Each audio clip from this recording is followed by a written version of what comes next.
आरव के हाथ में आई बाजी एक झटके में वापस चली जाती है। वो देखते हैं कि अचानक से एक गोली चलती है और राम बहादुर को ढेर कर देती है। आरव और आरोही देखते हैं कि वो एसीपी गौतम था जिसने गोली चलाई थी। गौतम, मैंने कोई कच्ची गोलियां नहीं खेली, समझे? अब चुपचाप वो सबूत मेरे हवाले करो और वरना अगला नंबर तुम्हारे आशिक का होगा। आरोही, तुम्हें जो करना है वो करो। आरव, क्या? आरोही, वो मुझे मार देगा और तुम्हें कोई फर्क नहीं पड़ेगा। आरोही, तुम तो गैंगस्टर हो ना, वो भी सबसे खतरनाक, तो वो तुम्हें कैसे मार सकता है? एक काम करती हूँ, मैं ही तुम्हें मार देती हूँ। तुमने मुझसे झूठ बोला, तुम्हें मैं छोड़ने वाली नहीं। गौतम, तुम दोनों चुप हो जाओ। आरोही, नहीं, क्यों चुप हो जाऊं? एक काम करो, ये गन मुझे दे दो, मैं खुद अपने हाथों से मारूंगी इसे। आरोही गौतम के हाथ से गन छीन लेती है और आरव पर निशाना लगाए खड़ी रहती है। आरव, आरोही, तुम पागल हो गई हो क्या? ये कोई खेलने की चीज नहीं है, उसे नीचे रख दो। गौतम, आरोही, गन दो मुझे। आरोही, नहीं दूंगी, ये तो हंस गया। आरोही ने गन के ट्रिगर पर अपनी उंगली रखी हुई थी। ये देख आरव ने अपनी आंखें मीच ली। आरोही ने गन से निशाना लगाया और चला दी। धाए से गोली चलती है और सब लोग अपने कानों पर हाथ रख आंख मीच लेते हैं। सब लोग जब अपनी आंखें खोलते हैं तो देखते हैं कि आरव, आरोही और चंद्रिका वहां से गायब हैं। सुशीला, कहाँ चली गई है सब? बेवकूफ, तुमने उसे गन क्यों दी? गौतम, जो हो गया वो छोड़ो और ढूंढो उन्हें। साधु सेठ ने अपने भाड़े के गुंडों को उन्हें ढूंढने के लिए कहा। सब लोग उन्हें ढूंढने लगे। वो वेयर हाउस बहुत बड़ा था। आरव, आरोही और चंद्रिका एक कोने में जाकर छिप जाते हैं। चंद्रिका, ये लोग कितने खतरनाक हैं। मुझे हमेशा से यही डर था, इसलिए मैं उन्हें यहाँ आने नहीं देना चाहती थी। तुम्हारे पापा ने मुझसे प्रॉमिस लिया था कि मैं तुम्हें इन सबसे दूर रखूं, लेकिन तुम मुझे बिना बताए यहाँ आ गई। अब देखो क्या हो रहा है। आरोही, चंद्रू, आप शांत हो जाइए। मैंने मदद के लिए किसी को बुलाया है, वो कभी भी यहाँ आते ही होंगे। आरव, तुमने किसको बुलाया? आरोही, तुम मुझसे बात मत करो, मैं तुमसे गुस्सा हूँ। आरव, मेरी प्यारी आरू, यह गुस्सा करने का वक्त नहीं है। यहाँ से निकलने के बाद मैं तुम्हें पूरा मौका दूंगा। तुम मेरे साथ जो चाहे वो कर सकती हो। आरोही, ठीक है, हम अपना हिसाब बाद में करेंगे। चंद्रिका, तुम एक गैंगस्टर हो तो छुप क्यों रहे हो? जाओ ना, उन्हें सबक सिखाओ। आरव, गैंगस्टर भी इंसान ही होते हैं और मैं निहत्था हूँ, और मैं पहले था, अब गैंगस्टर नहीं हूँ। मैं ये सब छोड़ चुका हूँ। आरोही, तुमने फिल्मों में नहीं देखा एक हीरो बिना हथियार के भी सबसे लड़ता है? अरब, वो फिल्म है और ये रियल लाइफ है। तुम ज़्यादा मत सोचो और चुपचाप यहाँ पर छुपी रहो। मैं देखता हूँ यहाँ से बाहर निकलने का कोई रास्ता है या नहीं। अरब वहाँ से चुपके से निकला और रास्ता ढूंढने लगा। उसने देखा वहाँ साधु सेठ के आदमी उन्हें ढूंढ रहे थे। अरब बड़ी ही सावधानी से उसने एक आदमी को पकड़कर उसकी गर्दन मरोड़ दी। ऐसे ही उसने दो और लोगों को मार दिया। उसे एक एग्जिट पॉइंट दिख गया और वो उस तरफ जाने लगा कि तभी किसी ने पीछे से आकर उस पर गन तान दी। अपने हाथ ऊपर करो और कोई चालाकी नहीं, वरना यहीं मार दूंगा। अब चलते रहो। पीछे खड़े उस बदमाश ने आरब को वहां से ले जाने लगा, लेकिन आरब ने मौका देखते ही पलटकर उसी पर वार कर दिया और उसके हाथ से गन लेकर उसको वहीं ढेर कर दिया। गन की आवाज़ सुनकर सभी गुंडे वहां पर आ गए और आरब पर हमला कर दिया। आरब ने एक को जोर से मुक्का मारा तो दूसरे को लात मार कर गिरा दिया। आरब सबको पीट रहा था। तभी वहां पर आवाज आती है, रुक जाओ। आरब देखता है कि सुशीला ने आरोही के सर पर गन रखी हुई थी और साधु सेठ ने चंद्रिका के गले पर चाकू रखा हुआ था। बाजी फिर एक बार सुशीला के पक्ष में थी। फिर से आरब उनकी गिरफ्त में था। सुशीला, तुम लोगों का बहुत नाटक हुआ, मैं परेशान हो गई हूँ। अब मैं एक पल की भी देरी नहीं करूंगी तुम्हें मारने में। लेकिन इस बार हमारे जमाई राजा की बारी है, यही है परेशानी खड़ा कर रहा है। सुशीला ने आरब की तरफ गन को मोड़ दिया और गन से फायर कर दिया। आरोही ने डर के मारे अपनी आंखें बंद कर दी। उसने धीरे से अपनी आंखें खोली तो देखा आरब बिल्कुल सही सलामत था। आरब ऐन मौके पर हट गया था और वो गोली उसकी बगल से गुजर गई। सुशीला ने दोबारा वार किया और गोली चलाई, लेकिन इस बार गोली सुशीला के गन से नहीं चली, बल्कि कहीं और से चली थी। उस गोली का निशाना सुशीला की गन थी और उसे लगने से सुशीला के हाथ से गन गिर गई और आरोही आजाद हो गई। सब लोगों ने देखा कि उन्हें बचाने वाला वो मसीहा कौन है। एक बड़ी सी बंदूक लिए एक बूढ़ा आदमी वहां खड़ा था। वो कोई और नहीं बल्कि रघुवेंद्र था। आरोही, दादाजी आप आ गए। सुशीला रघुवेंद्र को वहां अचानक देखकर घबरा गई और उसके सामने नाटक करने लगी। सुशीला, आप यहाँ आ गए, अच्छा हुआ। देखिए ना, एक लड़की मुझे मारना चाहती है। ये अपनी माँ का बदला हमसे ले रही है। इसे लगता है हमने इसकी माँ को मारा, मेरे बाद आपको और पूरे परिवार को मार देना चाहती है। सुशीला की बातें सुन आरोही हैरान रह गई। उसने देखा कि कैसे एक औरत इतना गिर सकती है, मासूम बनने का दिखावा कर सकती है। वो ऐसे बर्ताव कर रही थी जैसे सचमुच किसी ने उन पर अत्याचार किया हो। सुशीला, देखिए ना, जिसे हमने अपनी बच्ची की तरह चाहा, वो आज हमें ही नुकसान पहुंचा रही है। रघुवेंद्र खामोश खड़ा था। उसने एक शब्द भी नहीं कहा। सुशीला ने नाटक जारी रखा। आरव रघुवेंद्र को समझाने के लिए आगे बढ़ा, लेकिन आरोही ने उसका हाथ पकड़कर उसे रोक दिया। कुछ मिनट में वहां पुलिस आ गई। पुलिस को वहां देखकर साधु सेठ चुपचाप पीछे हट रहा था। तभी चंद्रिका उसे देख लेती है। चंद्रिका जोर से चिल्लाती है, वो देखो, वो भाग रहा है। चंद्रिका के चिल्लाते ही सब लोगों का ध्यान उस तरफ चला गया। आरव साधु सेठ को पकड़ने के लिए दौड़ पड़ा। पुलिस कमिश्नर ने गौतम को भी गिरफ्तार कर लिया। आरव ने साधु सेठ को पीटना शुरू कर दिया। उसने उसे इतने मुक्के मारे कि वो अधमरा हो गया। कमिश्नर ने भी आरव को नहीं रोका, क्योंकि साधु सेठ एक बहुत बड़ा क्रिमिनल था और उसे पकड़ना आसान नहीं था। कमिश्नर ने जब देखा कि साधु सेठ की हालत खराब हो गई है, उसने अपने साथ आए इंस्पेक्टर से आरव को रोकने के लिए कह दिया। आरव भी थक चुका था। उसे अब जाकर चैन की सांस आई थी।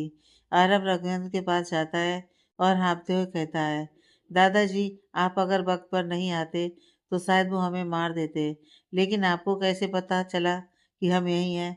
रघुवेंद्र अपनी जेब से कुछ निकाला और आरव को दिया।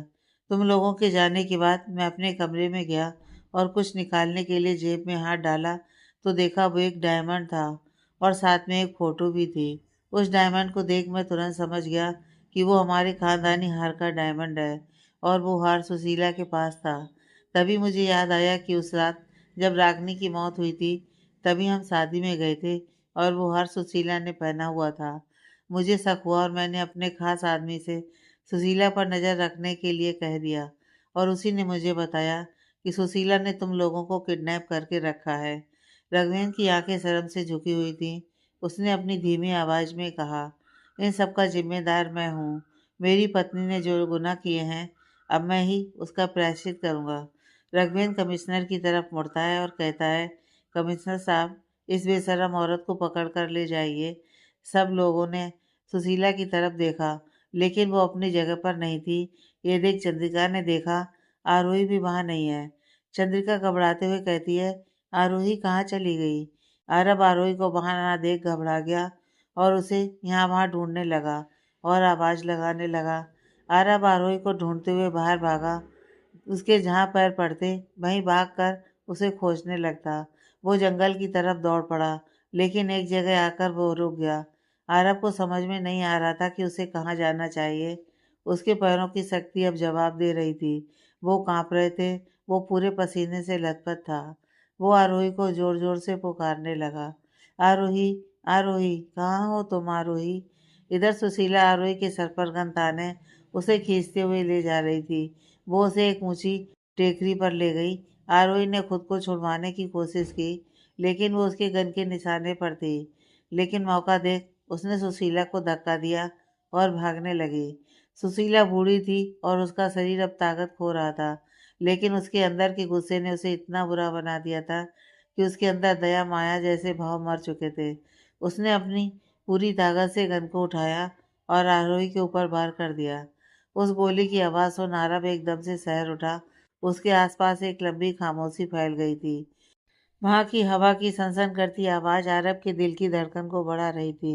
आरोही को खो देने का डर उसके शरीर में एक नई ऊर्जा आ गई और उसने अपनी पूरी ताकत के साथ उस दिशा में दौड़ पड़ा जहाँ से गोली की आवाज़ आई थी।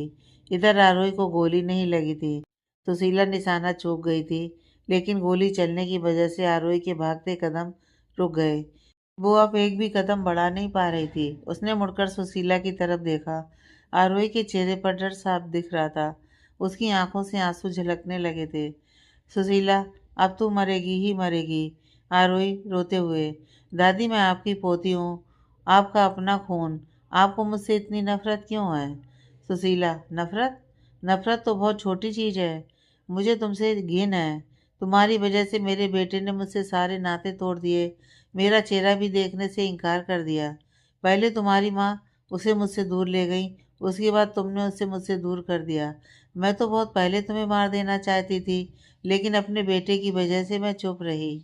आरोही, आपके अंदर कितना कीचड़ भरा है, इसलिए पापा आपसे दूर हो गए। मुझे अब खुद पर गुस्सा आ रहा है कि मैंने आप पर भरोसा किया। सुशीला, तुम्हारे कुछ भी कहने से मैं पीछे नहीं हटने वाली। अब मेरे पति को भी अब सब पता चल गया है। अब मेरे पास खोने के लिए कुछ नहीं है, इसलिए मैं तुम्हें जिंदा नहीं छोड़ूंगी। सुशीला 2 कदम पीछे हट गई और उसने फिर एक बार गन को आरोही के सामने किया। सुशीला को पता नहीं था कि उसके पीछे एक बहुत बड़ी खाई है। सुशीला ने गन का ट्रिगर पर उंगली रख देती है। इधर आरोही अपने सामने मौत देखकर हार मान जाती है और अपनी आंखें बंद कर लेती है। उसे उस पल में सब कुछ नजर आने लगा था। उसकी बचपन की यादों से लेकर आरब के साथ बिताए हर पल उसे साफ नजर आ रहे थे। आरोही ने एक गहरी सांस ली और कहा, आई लव यू आरब। मैंने तुम्हारे साथ जिंदगी जीने के ख्वाब देखे थे। आई एम सॉरी, मैं अपना पूरा वादा नहीं कर पाई। जिंदगी रही तो मैं सिर्फ तुम्हारे साथ ही रहना चाहूंगी। सुशीला के चेहरे पर एक अजीब सी मुस्कान छा गई। उसने बिना पल गवाए गन से फायर कर दिया। गोली सीधी हवा को चीरती हुई चली जा रही थी। आरोही ने अपनी किस्मत का सामना करते हुए अपनी आंखें खोल दी। उसने देखा गोली बड़ी ही रफ्तार से उसकी तरफ चली आ रही थी। आरोही की आंखों में आंसू थे और आरब से हमेशा के लिए दूर जाने का गम। गोली की रफ्तार उसके दिल की धड़कन से भी तेज थी। देखते ही देखते वो गोली आरोही तक पहुंच गई, लेकिन जैसे ही वो उसे छूने वाली थी, ऐन मौके पर आरब आकर उसे बचा लेता है। आरब को वहां देख सुशीला गुस्से से पागल हो जाती है और फिर एक बार गोली चलाती है, लेकिन इस बार उसका पैर एक छोटे से पत्थर पर अड़ जाता है और उसका पैर मुड़ जाता है और वो नीचे खाई में गिर जाती है। आरब और आरोही उसे नीचे गिरता देख रहे थे। आरोही आरब को देखे जा रही थी। उसकी आंखों से आंसू झलक रहे थे। आरब, तुम आ गए। मुझे लगा मैं तुमसे कभी नहीं मिल पाऊंगी। आरब आरोही को गले लगा लेता है। मुझे भी लगा जैसे मैंने लगभग तुम्हें खो ही दिया। आरब कहते हुए चुप हो गया, लेकिन अचानक से उसके मुंह से आह निकलता है। आरोही आरब के चेहरे पर देखती है। आरब का चेहरा दर्द से भरा हुआ था और उसके पैर कमजोर हो चुके थे और वो लड़खड़ाकर गिर पड़ा। आरोही ने देखा आरब की हालत खराब थी और वो बेहोश हो गया। उसने अपने हाथों पर नजर डाली तो पूरे हाथों में खून लगा था। सुशीला की चलाई हुई गोली आरब की पीठ पर लगी थी। आरोही उस खून को देख घबरा गई और उसे अपनी आंखों के सामने सब घूमने लगा। आरोही तुरंत पीछे हट गई। उसे चक्कर आने लगे और पूरा बदन कांपने लगा। आरोही अरब को साल में छोड़ना नहीं चाहती थी, लेकिन वो चाह कर भी खुद को संभाल नहीं पा रही थी। उसे धीरे धीरे सांस लेने में दिक्कत होने लगी। आरोही हाँफते हुए खुद में ही बड़बड़ाती है, मैं हार नहीं मान सकती। अरब को मेरी ज़रूरत है। मुझे उसे हॉस्पिटल लेकर जाना होगा। आरोही हिम्मत करते हुए अरब के पास बढ़ती है, लेकिन वो उसके पास पहुंचते ही बेहोश हो जाती है। कुछ देर बाद आरोही को एक आवाज़ आती है, आरोही मेरी बच्ची उठो। आरोही उठ जाओ। आरोही अपनी आंखें खोलती है। वो जैसे गहरी नींद से जाग रही हो और उसने जैसे ही आंखें खोली, उसके सामने एक जाना पहचाना चेहरा दिखाई दिया और उसके मुंह से निकला, माँ आप? लेकिन ये कैसे हो सकता है? आरोही के सामने रागनी बैठी हुई थी और बड़े प्यार से आरोही के सर पर अपना हाथ फेर रही थी। रागिनी को सामने देख आरोही की आंखें चमक उठी। माँ आप ठीक तो है ना? उन्होंने आपको कुछ किया तो नहीं ना? मैं आपको उनसे बचा नहीं पाई, मुझे माफ कर दीजिए। रागिनी के चेहरे पर मुस्कान थी। उसने बड़े प्यार से आरोही को देखा और कहा, मेरी प्यारी आरू, तुम बहुत ही बहादुर हो।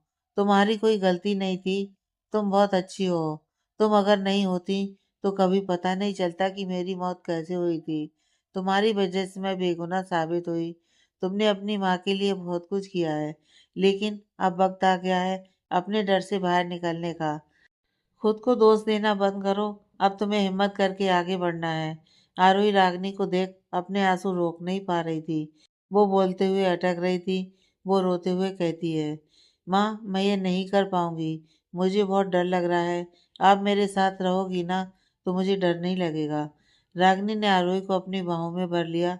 मेरी प्यारी गुड़िया, तुम्हें पता है मेरे हिस्से में भी ये दर्द आया था, लेकिन मैंने हिम्मत से काम लिया और आगे बढ़ी। तुम अकेली नहीं हो, मैं और तुम्हारे पापा हमेशा तुम्हारे साथ रहेंगे, तुम्हारे दिल में हमेशा साथ रहेंगे। आरोही अब उठ जाओ, तुम्हारे प्यार को आज तुम्हारी जरूरत है। उसने तुम्हारा बहुत साथ दिया है, अब साथ देने की तुम्हारी बारी है। अपने प्यार को बचाओ, यही तुम्हारी असली जीत होगी। तुम अपनी जिंदगी में खुश रहना, बस यही हमें चाहिए। चलो उठ जाओ आरोही, उठ जाओ। आरोही के सामने से रागिनी की छवि धीरे धीरे गायब हो रही थी। वो एक सुनहरी चमक बनकर वहां हवा में घुल गई। आरोही एक झटके से उठ गई। माँ, आरोही को एहसास हुआ कि वो एक सपना था। उसने खुद को संभाला और आरब की तरफ देखा। वो तुरंत उठकर आरब के पास गई। इस बार उसका खून का डर गायब हो गया था। आरोही ने आरब का सर अपनी गोद में रखा और उसे उठाने की कोशिश करने लगी। आरब उठो, तुम्हें कुछ नहीं होगा, मैं तुम्हें कुछ होने नहीं दूंगी। प्लीज आरब, मुझसे ऐसे डरना बंद करो, उठो। आरोही जोर जोर से रोने लगी। आरब को होश नहीं आ रहा था और उसका काफी खून बह चुका था। आरोही बहुत डर गई थी, लेकिन वो आरब को वहां से लेकर नहीं जा सकती थी। आरोही के आंसू आरब के चेहरे पर गिरते हैं और आरब एक गहरी सांस लेता है। उसकी पलकें हल्की सी हिलती हैं। आरब को होश में आते देख आरोही खुश हो जाती है। आरब, तुम्हें होश आ गया, थैंक यू भगवान जी। आरब उठने की कोशिश करो। आरब अपनी धीमी आवाज में आरोही से कहता है, आरोही तुम ठीक हो ना, तुम टेंशन मत लो, मैं तुम्हें कुछ नहीं होने दूंगा। आरोही देख रही थी कि आरव उस हालत में भी उसकी परवाह कर रहा था। ये देख वो रोने लग जाती है। तुम ठीक हो, अगर तुम्हें कुछ हो जाता तो मैं भी मर जाती। तुम बहुत बुरे हो, बीच में किसने आने के लिए कहा था? मैं तुमसे बहुत गुस्सा हूँ। आरव धीरे से मुस्कुराया। मैं तुम्हें पूरा मौका दूंगा मारने का, लेकिन इस वक्त मुझे हॉस्पिटल ले चलो, मुझे बहुत दर्द हो रहा है। आरोही ने जल्दी से अपने आंसू पोंछे। आई एम सॉरी, मैं तुम्हें अभी हॉस्पिटल लेकर चलती हूँ। आरव घायल था। आरोही ने जैसे तैसे करके सहारा दिया। वो जंगल के बीच फंस चुके थे। उन्हें वापस जाने के लिए रास्ता नहीं मिल रहा था। आरव घायल था। गोली छूकर निकल गई थी, लेकिन घाव बड़ा होने की वजह से उसका खून बहुत ज्यादा बह गया था। उसके अंदर चलने की ताकत नहीं बची थी। आरव हाँफ रहा था। आरोही, अब मैं और नहीं चल सकता, मुझ में ताकत नहीं बची है। आरोही ने आरव को कसकर पकड़ा। हिम्मत रखो, हम बस पहुंचने वाले हैं, तुम ऐसी हिम्मत नहीं खो सकते। आरोही अरब को हिम्मत दे रही थी, लेकिन अंदर ही अंदर वो घबरा रही थी, क्योंकि वो जानती थी कि वो रास्ता भटक गई है।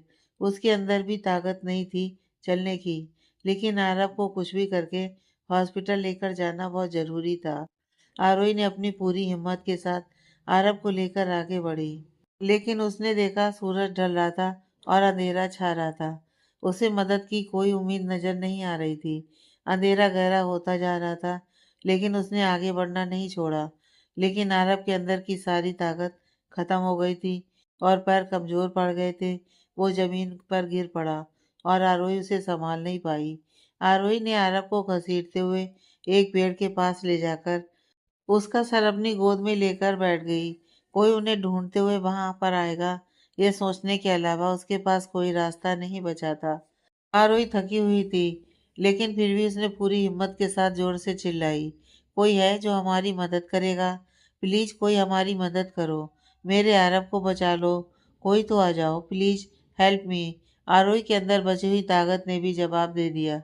वो आरब को अपनी बाहों में लेकर वहीं बैठी रही और भगवान से प्रार्थना करती रही कि कोई तो आए उनकी मदद के लिए।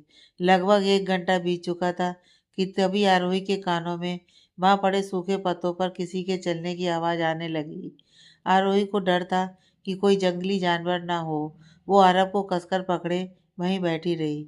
उसने धीरे से ही अपने हाथों को यहाँ वहां जमीन पर घुमाया और उसके हाथ में एक पत्थर लग गया और उसने उसे उठा लिया। आरोही ने मारने के लिए वो पत्थर उठा लिया कि तभी उसके चेहरे पर एक तेज रोशनी आकर गिरती है। एक जानी पहचानी आवाज उसके कानों में पड़ती है, आरोही, क्या वो तुम हो? वो आवाज सारांश की थी। जो आरोही तुरंत पहचान गई। आरोही के शरीर में एक कतरा भी ताकत नहीं बची थी। उसके सूखे गले से आवाज भी नहीं निकल रही थी। उसने बड़ी धीमी आवाज से बस हाँ कह पाई और बेहोश हो गई। आरोही की हल्की हल्की आंखें खुलती हैं, जहां उसे बस सफेद रोशनी नजर आ रही थी। वो बार बार आरब को पुकार रही थी। वो किसी को कहते हुए सुनती है, आरब ठीक है डॉक्टर, उसे देख रहे हैं। तुम बिल्कुल भी चिंता मत करो। वो आवाज सोफिया और मानसी की थी। आरोही उस वक्त हॉस्पिटल में थी और आरब का उस वक्त ऑपरेशन चल रहा था। ऑपरेशन थिएटर के बाद बहुत सारे लोग आरब के ठीक होने की दुआ मांग रहे थे। माणिक और सारांश और आरब की माँ रितु चंद्रिका, सब लोग एक पल के लिए भी वहां से नहीं हिले थे। आरोही को जैसे ही होश आया, वो अरब से मिलने की जिद करने लगी।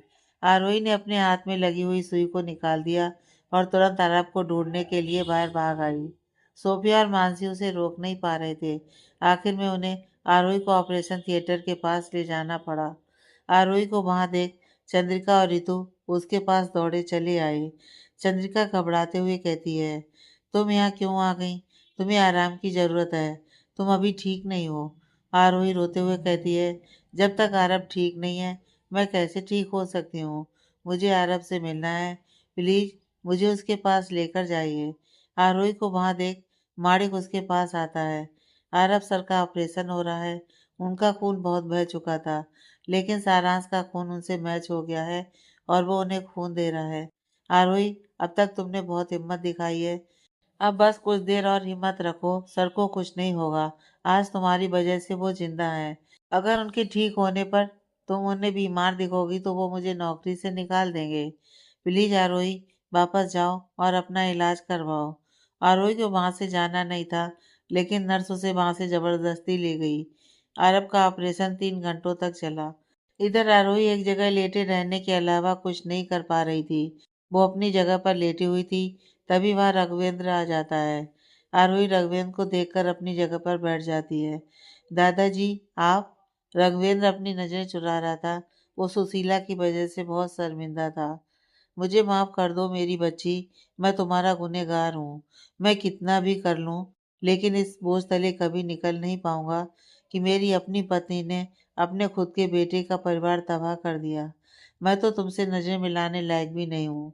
रघुवेंद्र की आंखों में आंसू थे। ये देख आरोही अपनी जगह से उठी और रघुवेंद्र का हाथ पकड़कर अपनी ओर मोड़ा। आपकी गलती नहीं थी दादाजी। दादी ने आपको भी अंधेरे में रखा। मैं उनके किए गुनाहों का जिम्मेदार आपको नहीं मानती। आरोही का साफ दिल देखकर रघुवेंद्र ने उसे गले लगा लिया। कुछ देर में माणिक भागता हुआ आरोही के पास आया और उसने उसे खुशखबरी दी। आरोही, आरब सर का ऑपरेशन ठीक से हो गया है और वो अब ठीक है। उन्हें 24 घंटों के लिए ऑब्जर्वेशन में रखेंगे। उनके होश में आते ही हम उन्हें मिल सकते हैं। आरोही ने चैन की सांस ली। आरब को होश आ चुका था। उसने धीरे से अपनी आंखें खोली तो देखा आरोही उसके सामने थी। आरोही पास उसकी माँ रितु खड़ी थी और चंद्रिका, सारांश और माणिक भी वहीं थे। आरोही, अब तुम कैसा महसूस कर रहे हो? आरब, मैं ठीक हूँ, बस सर भारी है। रितु, तुम आराम करो, हम बाहर ही हैं। सब लोग आरब और आरोही को वहां छोड़कर सब बाहर चले गए। आरोही की आंखों में आंसू थे। वो वहीं खामोश बैठी थी। आरब, मैं बिल्कुल ठीक हूँ, अब तुम क्यों रो रही हो? आरोही, आई एम सॉरी। आरब, बहुत अच्छे, तुम्हारे मुंह से ये वर्ड सुनने में मुझे बड़ा मजा आता है। तुम दिन में 2 बार ये बोला करो, देखना मैं बहुत जल्दी ठीक हो जाऊंगा। आरोही, तुम मरते मरते बचे हो। तुम्हारी ये हालत देखकर मेरी जान जा रही थी और तुम हो कि मजाक कर रहे हो। मेरी वजह से तुम्हें कितना कुछ झेलना पड़ा। आरब, हाँ किया तो सब मैंने तुम्हारे लिए ही है, लेकिन मुझे इसके बदले में तुम्हारी ये सॉरी नहीं चाहिए। आरोही, तो क्या चाहिए? आरब, मैं चाहता हूँ कि तुम इसी वक्त मेरे सीने से लग जाओ और बहुत सारा प्यार दो। आरोही, तुम्हारी अभी अभी सर्जरी हुई है और तुम्हें रोमांस सूझ रहा है? तुम सच में पागल हो। आरब, हाँ, तुम्हारे प्यार में। आरोही, तुम जल्दी से ठीक हो जाओ, क्योंकि मुझे बीमार इंसान को प्यार नहीं करना। एक बार तुम ठीक हो जाओ, उसके बाद हम दोनों यहाँ इस शहर में एक पल नहीं रुकेंगे। आरब, हम कहीं भी रहेंगे लेकिन साथ रहेंगे। आरोही आरब के सीने पर अपना सर रख देती है। आरोही, चलो शादी कर लेते हैं। आरब, लगता है सर्जरी मेरे कंधे की नहीं बल्कि मेरे कान की हुई है मुझे अभी अभी शादी जैसा कुछ सुनाई दिया। आरोही, मजाक मत करो, मैं सीरियस हूँ। मैं तुम्हें शादी के लिए प्रपोज कर रही हूँ। यह तुम्हें हजम नहीं हो रहा? आरब, एक काम करो, एक अच्छी जगह देखकर हाथ में गुलाब का गुलदस्ता लेकर अपने घुटनों पर बैठकर मुझे प्रपोज करो, तो शायद मैं तुम्हारे बारे में सोच सकता हूँ। आरोही, इसका क्या मतलब हुआ? तुम अब मुझे ऐसे सताओगे? आरब, इसे सताना कैसे बोल सकती हो तुम? मैं तो बस तुम्हें यह बता रहा हूँ कि मुझे पाना इतना आसान नहीं है। तुम्हें बहुत मेहनत करनी होगी। आरोही, मैं कभी हार नहीं मानती। तुम मेरे हो और तुम्हारे लिए मैं कुछ भी करूँगी। आरब, तो ठीक है, तुम कोशिश करो, लेकिन याद रखना, जब तक मुझे तुम्हारा प्रपोजल पसंद नहीं आएगा तब तक मैं हाँ नहीं करने वाला। आरोही, तुम बहुत बड़े शैतान हो। आरोही ने आरब के सीने पर धीरे से मारा। आरब, आरोही, सॉरी सॉरी, तुम्हें जोर से लगी क्या? आरब, हाँ तो कितने जोर से मारा तुमने मुझे? तुम्हें पता है ना कि अभी अभी मेरी सर्जरी हुई है। दर्द हो रहा है। आरोही, मैं अभी डॉक्टर को बुलाती हूँ। आरोही डॉक्टर को बुलाने के लिए वहां से जाने लगती है। तभी आरब उसका हाथ पकड़कर उसे रोक लेता है। आरब, कहाँ जा रही हो? आरोही, डॉक्टर को बुलाने। आरब, लेकिन मेरी दवा तो यही है। आरोही, कहाँ है? मुझे बताओ, मैं तुम्हें अभी दवा देती हूँ। आरब, ये रही मेरी दवा। आरब ने आरोही के होंठों पर अपनी उंगली रख दी। आरोही, ये क्या है? आरब, यही मेरी दवा है। जहाँ पर मारा है वहाँ पर दवाई लगा दो। आरोही, हम इस वक्त हॉस्पिटल में हैं। आरब, ये एक वीआईपी रूम है, यहाँ कोई नहीं आएगा। तो तुम बहाने बनाना बंद करो, वरना मुझे मजबूरन पुराना अरब बनना होगा। जो मुझे नहीं मिलता उसे मैं ज़बरदस्ती ले लेता हूँ। आरोही, ये तो सरासर धमकी है। अपनी दादागिरी अपने पास रखो। मैं तुमसे डरती नहीं हूँ, समझे? तुम्हें जो करना है कर लो। आरोही वहाँ से फिर से जाने लगी। तभी आरब उसका हाथ पकड़कर अपनी ओर खींचता है। आरोही सीधी उसकी बाहों में जाकर गिरती है। आरब ने एक हाथ से आरोही को कसकर पकड़ा हुआ था। आरब, मुझसे बचकर कहाँ जाओगी? आरोही, तुमसे दूर मैं जाना भी नहीं चाहती। आरोही ने अपने होंठ आरब के होंठों से मिला दिए। आरब को 15 दिन तक हॉस्पिटल में रखा गया। आरोही ने वहाँ सब कुछ संभाल लिया था। उसके ठीक होते ही उसे वापस हवेली लेकर आ गए।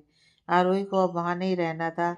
उसने जैसे कहा था वैसे ही उसने अपना सामान बांध लिया और आरब के साथ जाने के लिए तैयार हो गई। रघुवेंद्र ने अपना आशीर्वाद दिया और सारा परिवार उन्हें बाहर तक छोड़ने के लिए गया। रघुवेंद्र, मेरी बच्ची, अगर तुम कुछ दिन और रुक जाती तो हमें अच्छा लगता। आरोही, मेरा अब यहाँ रहने का बिल्कुल भी मन नहीं है। यहाँ मैंने बहुत कुछ खोया है। अब मुझे ऐसा लगता है जैसे काश मैं यहाँ आई ही नहीं होती, तो शायद मुझे इस कड़वे सच का सामना न करना पड़ता कि मेरे किसी अपने ने ही मेरा परिवार तबाह कर दिया। रघुवेंद्र, जानता हूँ तुम यहाँ से निराश होकर जा रही हो, लेकिन मैं आशा करता हूँ कि तुम मुझे माफ़ कर दोगी। आरोही, मैं आपको दोष नहीं देती दादाजी। मैं आपको फ़ोन करूँगी और कभी कभी मिलने भी आऊँगी, लेकिन आप लोग भी तैयार रहिएगा। मैं और आरब बहुत जल्दी शादी करने वाले हैं और आप सबको शादी में शामिल होना होगा। रघुवेंद्र, हाँ क्यों नहीं, तुम नहीं बुलाओगी फिर भी हम आएंगे। आरब बेटा, आरोही का ख्याल रखना। आरब, आप बिल्कुल भी टेंशन मत लीजिए, मैं इसका अच्छे से ख्याल रखूंगा। आरब ने आरोही के लिए कार का दरवाज़ा खोला। आरोही कार में बैठने से पहले एक बार मुड़कर हवेली की तरफ देखती है। आरोही एक थकान से भरी सांस लेती है और कार में बैठ जाती है। सबको अलविदा कहते हुए वो वहाँ से चले जाते हैं। आरब, क्या तुम ठीक हो? आरोही, शायद नहीं, मुझे बुरा लग रहा है कि सच हमेशा अपनों को अपनों से दूर कर देता है। आरब, ये सच नहीं है। मेरे मामले में तुम्हें सच पता चलने के बाद भी तुम मेरे साथ हो। आरोही, अरे हाँ, मैं तो भूल ही गई। अभी तुमने याद दिला ही दिया, तो हम क्यों ना उस बारे में बात करें। आरब, अब छोड़ो भी, तुम भी क्या गड़े मुर्दे उखाड़ने पर तुली हुई हो। जाने दो ना। आरोही, नहीं, मुझे जानना है तुम्हारे बारे में, सब कुछ जानना है। सर के बाल से लेकर पैर के नाखून तक सब कुछ जानना है। आरब, अच्छा ठीक है, मैं तुम्हें सब बताता हूँ। जब मैं छोटा था तब मेरे अंदर बहुत गुस्सा था। आरब आरोही को अपनी पास्ट लाइफ स्टोरी सुनाने लगता है। उनके पूरे सफ़र में आरब बोल रहा था और आरोही सुन रही थी। बंगलौर आरब और आरोही वापस बंगलौर पहुंच चुके थे और रितु उनका स्वागत करने के लिए तैयार खड़ी थी। सब कुछ नॉर्मल हो गया था। आरब और आरोही पहले की तरह ऑफिस जाने के लिए तैयार हो गए। आरब दूसरे फ्लोर पर चला गया और आरोही अपनी वेबटून कंपनी में वापस आ गई। आरोही अपने ऑफिस पहुंची तो देखा मानसी अब ऑफिस नहीं आ रही थी और ना ही सोफिया। उसने तुरंत दोनों को कॉल किया। तुम दोनों कहाँ हो? मैं जब से आई हूँ कोई भी दिखाई नहीं दिया। आरोही ने गुस्से से कहा। रिसीवर के दूसरी ओर से सोफिया बोलती है, मेरा मन नहीं है किसी से भी मिलने का। रिसीवर से दूसरी आवाज़ मानसी की आती है, मेरा भी मन नहीं है, आज तू रहने ही दे। उन दोनों को इस तरह से बात करता देख आरोही ने सख्ती से कहा, मैं कुछ नहीं जानती, आज हम मिल रहे हैं तो बस मिल रहे हैं। ठीक है, शाम को मेरे घर पर गर्ल्स नाइट पार्टी करते हैं, मानसी ने सोफिया और आरोही को इनवाइट करते हुए कहा। सोफिया और आरोही मान गए। इधर आरब अपने केबिन में बैठकर फाइल्स खंगाल रहा था। तभी वहां सारांश आकर बैठ जाता है।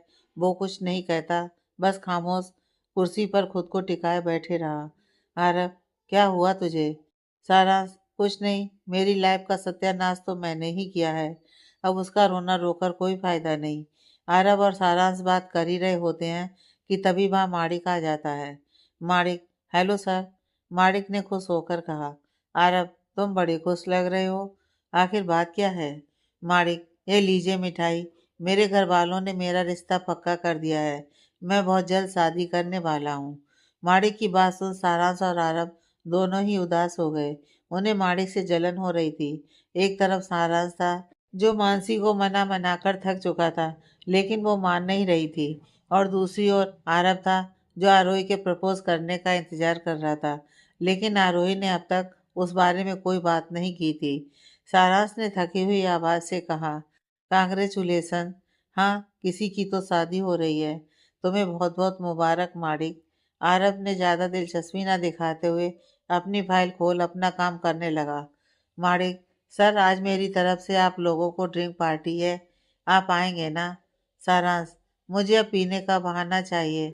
ठीक है, मैं आ जाऊंगा। आरब, मैं शायद। आरब कुछ बोले उससे पहले ही उसके मोबाइल पर एक मैसेज आता है। वो देखता है कि वो आरोही का मैसेज है। आरोही, आरब, आज रात मैं मानसी के घर जाने वाली हूँ, शायद वहीं रुकूंगी। आरोही का मैसेज देख आरब उदास हो गया। माणिक, सर आप आ रहे हैं ना? आरब, हाँ मैं ज़रूर आऊँगा, तुम उसकी चिंता मत करो, यह तुम्हारी शादी की खुशी में मेरी तरफ से पार्टी होगी, सारा बिल मेरी तरफ से। माणिक, थैंक यू बॉस, लेकिन इसकी ज़रूरत नहीं है, माँ मेरी होने वाली वाइफ की दोस्त भी आने वाली हैं, मैंने सब इंतज़ाम कर रखा है, आपको बस आना है। आरब, ठीक है। शाम होते ही आरोही मानसी के यहाँ चली गई और आरब माणिक और सारांश के साथ चला गया। आरोही और सोफिया साथ में मानसी के घर पहुंचे। मानसी के घर छोटा सा स्विमिंग पूल था। वहां मानसी ने छोटा सा इंतजाम किया था। वहां कुछ कोल्ड ड्रिंक और कुछ खाने के लिए रखा था। तीनों एक जगह जाकर बैठ गईं। कोई भी कुछ भी बोल नहीं रहा था। आरोही, तुम लोगों को हुआ क्या है? मैंने सोचा था तुम लोगों के पास आऊंगी तो मैं अपनी प्रॉब्लम सॉल्व कर पाऊंगी, लेकिन तुम लोग तो पहले से ही रोए पड़े हो। सोफिया, क्या हुआ है तुझे? सोफिया, मेरा स्टीफन से झगड़ा हो गया। आरोही, वो तो हस्बैंड वाइफ में आम बात है, तुम टेंशन मत लो, देखना वो खुद तुम्हारे पीछे मनाने के लिए भागेगा। स्टीफन तुमसे बहुत प्यार करता है। सोफिया, तुमने जो भी कहा उससे मुझे कुछ अच्छा लग रहा है। आरोही और सोफिया ने देखा मानसी अभी भी चुप है। आरोही, मानसी, अब इतना भी हमारे जीजा जी को याद मत करो कि वो यहीं आ जाएं। मानसी, मजाक मत करो, मैं सारांश के बारे में नहीं सोच रही हूँ। आरोही, लेकिन मैंने तो सारांश का नाम ही नहीं लिया। मानसी, वो मैं तो। आरोही, तेरे दिमाग में चल क्या रहा है? मानसी, मैं सोच रही थी कि मैं सारांश को एक और चांस दूं। सोफिया, तू पागल है, उसने तेरे साथ जो किया वो तुझे याद नहीं क्या? मानसी, हाँ जानती हूँ, लेकिन उसे अपनी गलती का एहसास है। सोफिया, लगता है उसने तुझ पर जादू करके रखा है। आरोही, तू जो भी बोल रही है सोच समझ कर बोल रही है ना? इंसान को दूसरा चांस मिलना चाहिए, ये मैं मानती हूँ। अगर वो तुझसे प्यार करता है और तू खुश है तो हमें क्या चाहिए? सोफिया, वो प्यार करता है इस पर तुम कैसे भरोसा कर सकती हो? उसने पहले भी तुम्हारे साथ अच्छा बर्ताव किया था। मानसी, तुम सही कह रही हो, लेकिन कुछ ऐसी बातें हुई हैं जिससे लगता है कि इस बार वो मुझसे सच में प्यार करता है। आरोही, ऐसा क्या हो गया? मानसी, मैंने सोच लिया था कि मैं सारांश का चेहरा भी नहीं देखूंगी और आगे बढ़ जाऊंगी, लेकिन एक दिन आरव मुझसे मिलने आया। आरोही, आरव तुझसे मिलने आया था?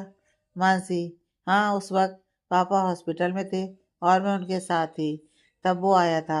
1 महीने पहले मानसी अपने पापा के साथ बैठी हुई थी। वो कुछ लेने के लिए जैसे ही बाहर निकली, उसका सामना आरव से हो जाता है। मानसी, आरव तुम यहाँ? आरव, मेरे साथ आओ, मुझे कुछ बात करनी है। आरव और मानसी हॉस्पिटल के कैंटीन में जाकर बैठ गए। मानसी, कहो क्या बात करनी है? आरव, एक्चुअली बात सारांश के बारे में है। आरव के मुंह से सारांश का नाम सुन मानसी को गुस्सा आ गया। मानसी, अगर मुझे पता होता कि तुम सारांश की तरफदारी करने वाले हो तो मैं पहले ही मना कर देती। आरव, रिलैक्स। ओके, मैं यहाँ सारांश की तरफदारी करने नहीं आया हूँ। बैठो यहाँ। मानसी वापस बैठ जाती है। देखो मानसी, मैं जानता हूँ सारांश की गलती है।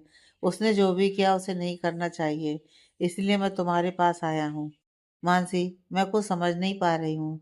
आरब, देखो मानसी, सारांश को मैं बहुत सालों से जानता हूँ। वो दिल का बुरा नहीं है। उसकी लाइफ में एक लड़की थी जिसे वो बहुत प्यार करता था, लेकिन उस वक्त वो इतना सक्सेस नहीं था, इसलिए उस लड़की ने उसे छोड़ दिया। तब से उसने अपने दिल में ये बात बिठा ली कि लड़कियां उसके पास सिर्फ पैसों के लिए आती हैं। लेकिन मुझे लगता है तुम उसके लिए एक अलग इंसान हो। वो तुम्हें सच में प्यार करता है। हाँ, मैं मानता हूँ कि उसने गलत किया है, लेकिन तुम्हें एक बार उसे चांस देना चाहिए। मानसी, तो तुम क्या चाहते हो कि मैं उसे माफ कर दूं? आरब, हाँ, मैं यही चाहता हूँ, लेकिन इतनी आसानी से नहीं। मानसी, मतलब? आरब, मैं चाहता हूँ कि तुम उसे एहसास दिलाओ कि उसने जो किया वो गलत था। उसे माफ़ी मांगने पर मजबूर करो, लेकिन ये तब तक नहीं होगा जब तक तुम उसके लिए खड़ी नहीं होगी। एक तुम ही हो जो उसे एहसास दिला सकती हो कि प्यार पैसों से बढ़कर है। मानसी, लेकिन मैं ऐसा क्या करूं? आरब, तुम्हारे पापा के बदले कंपनी में आ जाओ और उनका काम संभालो। मैं सब इंतजाम कर दूंगा। इससे तुम अपने पापा का थोड़ा बोझ कम करके उनकी मदद ही करोगी। और दूसरा, सारांश को पता चलेगा कि तुम इतनी काबिल हो कि तुम्हें उसके प्यार और उसके पैसों की कोई ज़रूरत नहीं है। मानसी, ठीक है, मैं सोचकर बताती हूँ। वर्तमान समय। मानसी, आरब के जाने के बाद मैंने बहुत सोचा और फैसला लिया कि मैं सारांश को एहसास दिलाऊंगी कि उसने कितनी बड़ी गलती की है, और इसलिए मैंने उसका ऑफिस जाना चालू किया। मैंने जो सोचा था वैसा हुआ भी। उसने मुझसे माफ़ी मांगी, प्यार करता है ये भी कहा, लेकिन मैं उससे गुस्सा थी, इसलिए मैंने उससे दूर रहना चाहा। लेकिन अब ऐसा लग रहा है जैसे मैं खुद भी उसके बगैर नहीं रह सकती। मुझे उसके साथ रहना है। आरोही, ठीक है, तुमने जो फैसला लिया है वो सही है। हमें विश्वास करना नहीं छोड़ना चाहिए, क्योंकि वही एक उम्मीद से रिश्ते जुड़ते हैं। सोफिया, लेकिन मुझे उस इंसान पर भरोसा नहीं। अगर उसने फिर से इससे हर्ट किया तो? आरोही, तो हम उसका भरता बना देंगे। सोफिया, सही कहा तुमने। मानसी हंसने लगी। कुछ पलों की बातचीत के बाद वहाँ का माहौल अच्छा हो गया। सब बातें कर ही रहे थे कि तभी मानसी के मोबाइल की रिंग बजती है। मानसी, हेलो रीमा। रीमा, मानसी, तुम अब तक आई क्यों नहीं? मानसी, मुझे कहाँ आना था? रीमा, मुझे पता था कि तुम भूल जाओगी। आज मैंने अपनी शादी पक्की होने की खुशी में पार्टी रखी है और तुझे आना है। मैंने तुझे एड्रेस और इनवाइट भेजा था। मानसी, ओह आई एम सॉरी, मुझे याद नहीं था, इसलिए मैंने कोई और प्लान बना लिया। रीमा, मैं कुछ सुनना नहीं चाहती, तुम्हें आना ही है। मानसी ने फ़ोन स्पीकर पर रखा था, जिसे आरोही और सोफिया बस सुन रहे थे। सोफिया, हाँ चलो ना, चलते हैं, हम भी आएंगे। मानसी, अगर मेरे साथ मेरी 2 फ्रेंड भी आए तो चलेगा? रीमा, हाँ क्यों नहीं, तुम्हारी दोस्त मेरी भी दोस्त, लेकिन जल्दी आना, मैं इंतजार कर रही हूँ। आरोही, मानसी और सोफिया ने फटाफट अपना मेकअप ठीक किया और जाने के लिए तैयार हो गईं। कुछ ही वक्त में वो मेलोडी रिसोर्ट पहुंची। मानसी, हाय रीमा। रीमा मानसी को देखकर बहुत खुश हो गई। रीमा, तुम आ गई? मानसी, कांग्रेचुलेसन मेरी जान, इनसे मिलो, ये मेरी फ्रेंड है सोफिया और आरोही। रीमा, वेलकम। मानसी, तुम्हारे फियोंसे से नहीं मिलवाओगी? रीमा, हाँ चलो ना। रीमा मानसी को उसके होने वाले पति से मिलवाने ले गई। रीमा, एक्सक्यूज मी जान, मैं तुम्हें अपनी दोस्त से मिलवाना चाहती हूँ। रीमा अपने होने वाले पति से मिलवा पाती उससे पहले ही अचानक से उसके मोबाइल की रिंग बजती है और रीमा वहां से चली जाती है। मानसी, सारांश। मानसी के सामने सारांश खड़ा था। मानसी सारांश को देखकर भड़क गई। मानसी, तुम? शादी? मानसी की आंखों में आंसू थे। आरोही और सोफिया भी उसे वहां देखकर हैरान थे। सोफिया, यह उस लड़की के साथ? लेकिन कैसे? सारांश, मानसी तुम यहाँ? मानसी, मैं जा रही हूँ। सारांश, अरे रुको, कहाँ जा रही हो? मानसी, तो क्या करूँ? यहाँ खड़े रहकर तुम्हारी शादी की पार्टी एंजॉय करूँ? सारांश, मेरी शादी? तुम ये क्या बोल रही हो? मानसी, छूना मत मुझे। तुम मुझे हर बार हर्ट करते हो। कल तक तुम मेरे पीछे घूम रहे थे और यहाँ चुपके से शादी की पार्टी दे रहे हो। अगर रीमा मेरी दोस्त ना होती तो मैं यहाँ कभी नहीं आती और तुम्हारी असलियत कभी नहीं पता चलती। सारांश, तुम गलत समझ रही हो। मैं तो बस तुमसे। मानसी, मैं पागल तुम्हें एक मौका देने का सोच रही थी। सारांश, सच में? मानसी, तुम ऐसा कैसे कर सकते हो? तुम्हें दिखता नहीं कि मैं तुमसे कितना प्यार करती हूँ? मानसी वहां से जाने लगी। तभी सारांश ने उसका हाथ पकड़ लिया। सारांश, मानसी, तुम जो सोच रही हो वैसा नहीं है। सोफिया, मैंने तो कहा ही था, जो एक बार धोखा दे वो दोबारा भी दे सकता है। आरोही, सारांश, ये सब क्या है? सारांश, आरोही, तुम तो समझो कि मैं सारांश कुछ बोल पाता उससे पहले ही आरव और माणिक वहां आ जाते हैं। आरव, ये सब क्या हो रहा है? आरोही, आरव तुम भी यहाँ हो? आरव, ऑफ कोर्स, मैं तो यहाँ रहूंगा ना। मेरे भाई जैसे दोस्त की शादी की पार्टी है। लेकिन तुम यहाँ कैसे? आरोही, मतलब तुम्हें पहले से पता था कि ये शादी करने वाला है? आरव, हाँ, आज सुबह ही बताया इसने। आरोही, एक तरफ तुम मानसी को कहते हो कि सारांश का साथ ना छोड़े और दूसरी तरफ तुम उसकी शादी की पार्टी एंजॉय कर रहे हो। आरव, क्या? आरोही, तुम इन दोनों को बीच में क्यों ला रही हो? मानसी, मुझे एक पल नहीं यहाँ रुकना, मैं जा रही हूँ। मानसी वहां से जाने लगी तभी रीमा वहां आ जाती है और उसे रोक लेती है। रीमा, अरे मानसी, कहाँ जा रही हो तुम? मेरे फियांसे से मिली या नहीं? चलो मैं मिलवाती हूँ। रीमा मानसी को उसके होने वाले पति के पास ले गई। मानसी ने अपनी नजरें झुका ली थी। वो सारांश को देखना भी नहीं चाहती थी। इनसे मिलो, यह है मेरे होने वाले पति, माणिक। आरोही, क्या? माणिक? आरव, हाँ बेवकूफ। माणिक का नाम सुनते ही मानसी ने एक झटके से अपनी नजरें झुका ली। उसने देखा सामने सारांश के बदले माणिक खड़ा था। मानसी, क्या? माणिक? माणिक, कैसी हो मानसी मैम? रीमा, तुम जानते हो मानसी को? माणिक, ये हमारी कंपनी की क्लाइंट है। ये बहुत इम्पोर्टेंट है हमारी कंपनी के लिए। मानसी की नजर सारांश को ढूंढने लगी। वो वहीं एक कोने में खड़ा था। मानसी, मुझे लगा कि सारांश। आरव, तुम सबको लगा कि सारांश शादी कर रहा है, इसलिए तुम सब उस पर टूट पड़ी। आरोही, सॉरी, हमें गलत फहमी हो गई। सोफिया, मैं भी सॉरी कहती हूँ। मानसी सारांश से नजर चुराने लगी। मानसी, एक्सक्यूज मी, मैं अभी आई। मानसी वहां से बाहर जाने लगी। आरव, अरे बेवकूफ, उसके पीछे जा। सारांश मानसी के पीछे गया। आरोही, माणिक सर, आपको बहुत बहुत बधाई।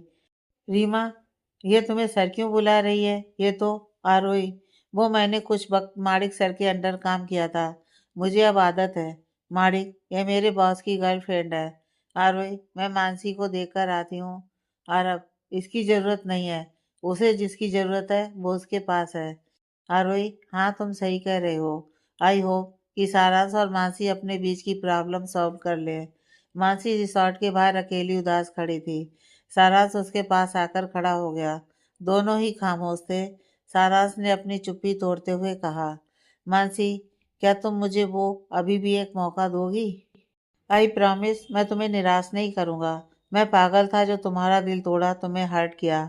मैं बहुत शर्मिंदा हूँ। प्लीज मेरे पास वापस आ जाओ। मैं अब तुमसे और दूर नहीं रह सकता। मैं तुमसे शादी करना चाहता हूँ, पूरी जिंदगी साथ रहना चाहता हूँ। मानसी ने अपने हाथों को कसके बंद कर दिया। वो खामोश खड़ी बस सुन रही थी। सारांश ने देखा मानसी कुछ बोल नहीं रही थी। उसे लगा कि मानसी अभी भी उससे नाराज है और उसके साथ नहीं रहना चाहती। वो हार मानकर वहां से जाने लगा।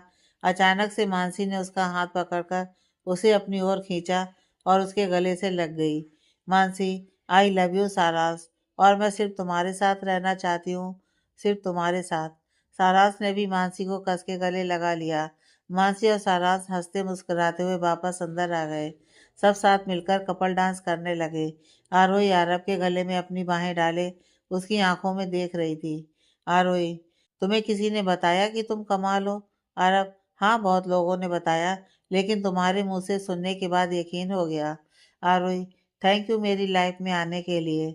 आरब, तुम्हें किसी ने बताया कि तुम बहुत खूबसूरत हो? आरोही, हाँ तो वह मैं हूँ, लेकिन तुम्हारी आंखों से देखती हूँ तो और भी ज्यादा खूबसूरत महसूस करती हूँ। आरब, चलो मेरे साथ। आरोही, कहाँ?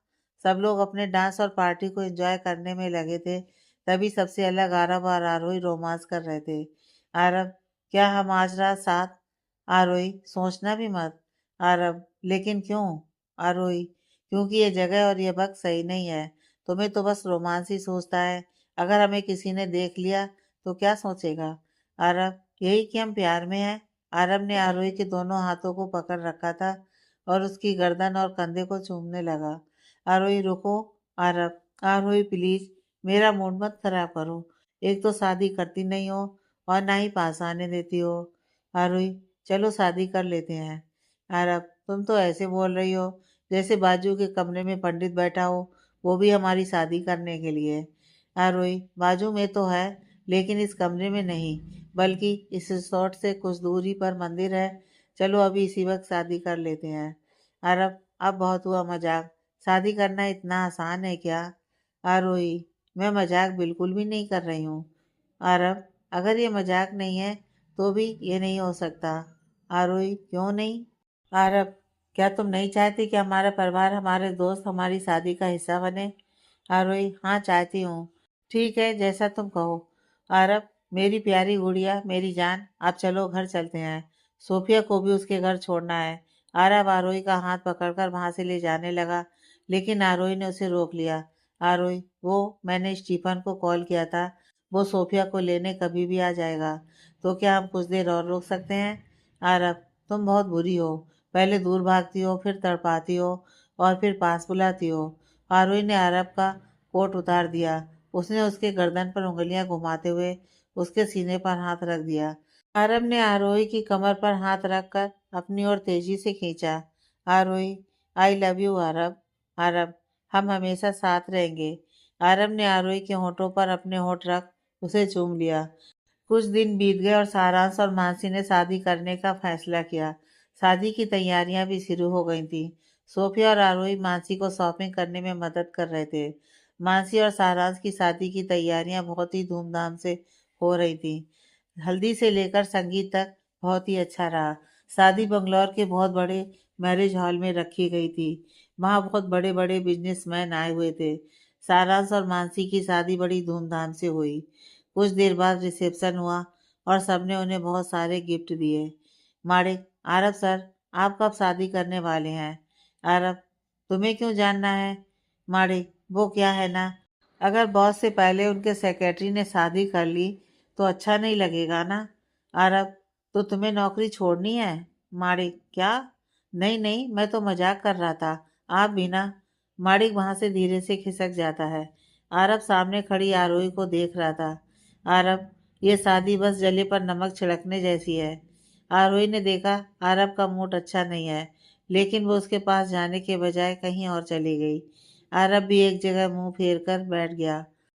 अचानक से उसके कानों में आरोही की आवाज़ आती है। वो मुड़कर देखता है कि आरोही स्टेज पर माइक लेकर खड़ी थी। उसे लगा कि वो सारांश और मानसी के लिए कुछ कह रही है, इसलिए वो फिर से मुंह फेर कर खड़ा हो गया। आरोही धीरे से चलते हुए आगे आई। आरोही, प्यार ये कितनी खूबसूरत चीज़ है ना, दो अनजान लोगों को ऐसे पास लाता है जैसे वो जन्मों के साथी हों, और वो हमेशा के लिए साथ हो जाते हैं। आरोही की बात सुन आरब ने फिर एक बार मुड़कर देखा और उसकी बातों में रुचि दिखाई। आरोही एक पल चुप रही और आरब की ओर देखा। मैंने कभी नहीं सोचा था कि मेरी जैसी लड़की की जिंदगी में एक परफेक्ट इंसान आएगा, मिस्टर आरब, या फिर खड़ूस कहूँ। ये मैंने सब आपके लिए कहा है, ध्यान से सुनिएगा। तुम मेरे लिए एक लकी चार्म हो। मैं जब भी प्रॉब्लम में होती हूँ तुम हमेशा मेरा साथ देते हो। तुम सोच भी नहीं सकते कि तुमसे कितना प्यार करती हूँ। शायद ये बताने में ये पूरी जिंदगी बीत जाए। आरोही की बातें सुन आरब मुस्कुरा रहा था। वो वहां से उठा और आरोही की तरफ बढ़ने लगा। आरब, मैं तुम्हारे साथ पूरी जिंदगी साथ रहना चाहती हूँ। ये सांसें मेरे अंदर चल रही हैं, ये दिल धड़क रहा है, तब तक मैं तुम्हारे साथ रहना चाहती हूँ। अगर मरने के बाद भी कोई दुनिया है तो वहां भी मैं सिर्फ तुम्हारे साथ रहना चाहूंगी।